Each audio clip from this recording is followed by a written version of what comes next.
if I'm thinking about how leaders of old days have encouraged and inspired through storytelling, why is that challenging now? Why is it that this particular business storm we're going through is such a hard thing to message? I reckon that's a question that you're asking me, Sonia, in terms of reflection. And thanks for that. I think it's a beautiful and very crucial question, because especially in critical times, especially in sensitive moments, it's really crucial for leaders to be able to connect at a much deeper level, because there's so much happening for people neck down when there is crisis, when there is challenge, which is not visible, but it's palpable. You know your people are going through something. You just can't see it. You can't touch it. You know there's something happening.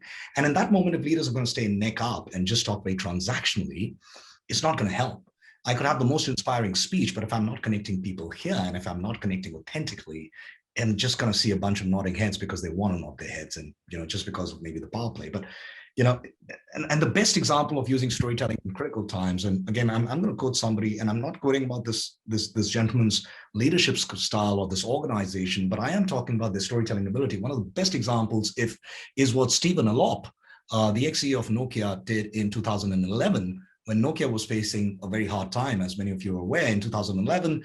And Stephen Allop had the charge of the company that time, and he had to, drive a very important message in the organization, a very sensitive yet important message. And he decided to do that through a story. In such a sensitive environment, to tell a story to all your employees, to start a very sensitive message with a story. And that memo is available online for those of you who want to read it. You can just go on Google and type "The Burning Platform Story" by Nokia or Stephen Allop, and you'll get that entire memo. And it's so powerful. It's such a refreshing way to connect with people at a deeper level. And why aren't we doing it now, Sonia? Just going back to what I said, I think I believe that we just become too transactional without even realizing that we become transactional with our families, with our kids, with our spouses, with our clients, with our coworkers. And I think this pandemic has given us a shock, a shakeup, to realize the importance of relationships, hasn't it?